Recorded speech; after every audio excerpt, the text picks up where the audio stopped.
I've already said that while I still think that Tesla's FSD City Street software has a long way to go before most people would see it as fulfilling promises of full self-driving, I am impressed by what version 10.5 can already do. Here's another example of a drive that the latest update can now handle that has several points previous versions could not handle without intervention. That said, the software still has some quirks and issues that could be fixed to make this an even better drive. The first quirk is that the turn signal just deactivated after 2 clicks before the turn was even initiated. This was a decision of some kind and not a mechanical reset of the signal due to a counterclockwise rotation of the wheel or anything like that.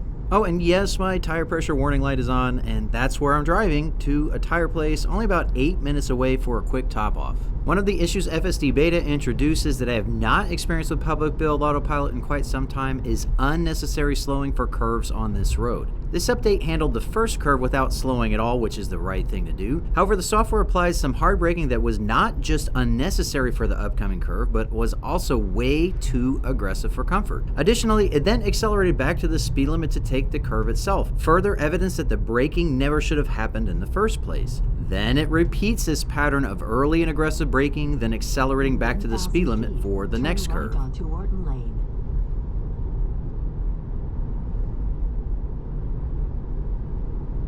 This upcoming turn was executed really well. The only issue I have is that lots of braking took place before the turn signal was activated. Forget that North Carolina law specifically requires a turn signal at least 200 feet before making a turn on a 45-mile-per-hour road like this. The law has more subjective instructions matching what I was taught in driver's ed decades ago, that anytime you're going to affect the flow of traffic, you should signal Y. In other words, if you're braking to make a turn, your turn signal should go on before you start to brake, just like this. Not well after you've already forced traffic behind you to guess why you're braking. I don't think FSD Beta followed either the letter or the intent of the law with the previous turn signal.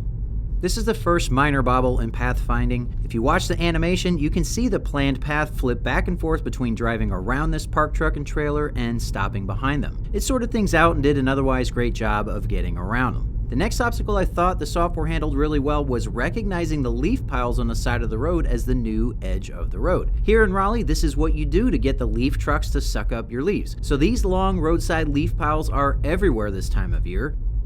This blind hill is way trickier than the software is treating it as. Pedestrians with dogs will walk on either side of this road, which means you might crest the hill to see them on your side of the road, or you might crest the hill to see an oncoming vehicle in your lane driving around pedestrians on the other side of the road. Most cautious drivers do slow down for this hill to avoid emergency braking versus just slowing down a bit more for the expected obstacles.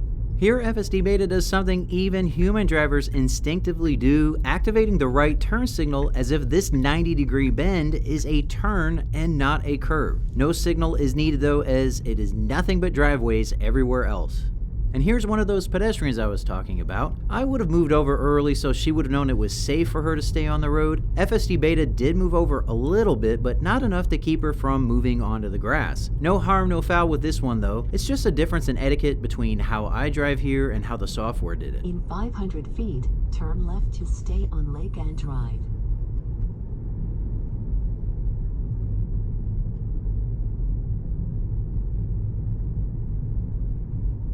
Now turn left to stay on Lake Ann Drive.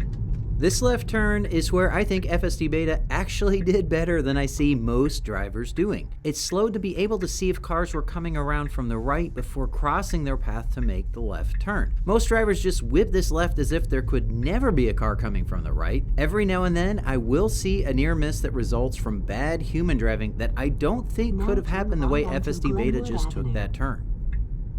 FSD Beta struggles with this intersection, but this time I think it got it mostly right. Traffic from the left is hard to see, and there are 3 lanes to keep track of. The closest lane is actually a right turn only lane for this neighborhood road here, then an intersection you'll see after FSD Beta makes this right. The software waited not only until the lane it chose was clear of traffic, but it waited until all 3 lanes were clear of moving traffic. That worked out okay this time, but this is a very busy road, and I've had to manually accelerate to get FSD Beta to go here indicator just about every other time. The software then turned into the right turn only lane instead of the middle lane where it needed to be. That's not that big of a deal at first, but it didn't get immediately over when it could, instead accelerating past the line of cars on the right before a polite driver gave us room to enter the lane. This move might have earned us a ticket or might not have, but it was bad driving etiquette regardless.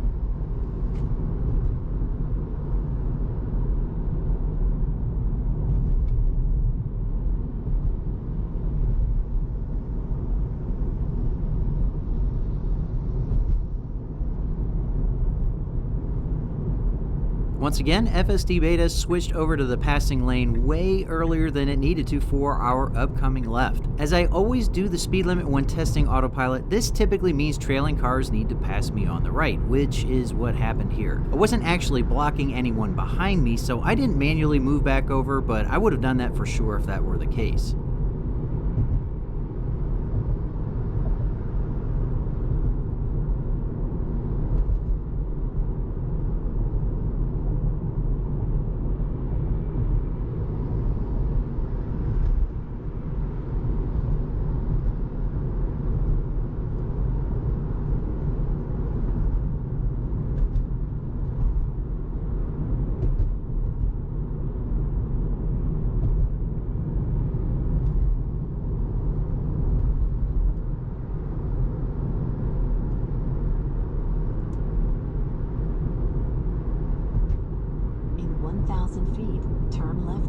Here's Raleigh's very own Tesla Sales and Service Center on the right, overflowing with new vehicles waiting to be picked up.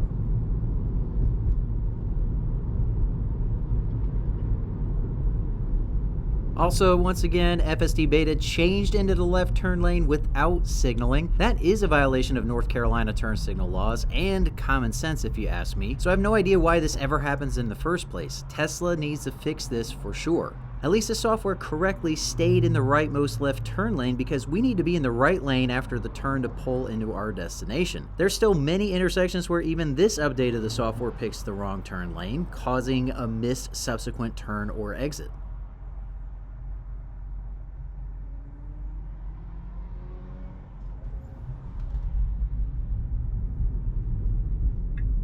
Now turn left onto West Millbrook Road.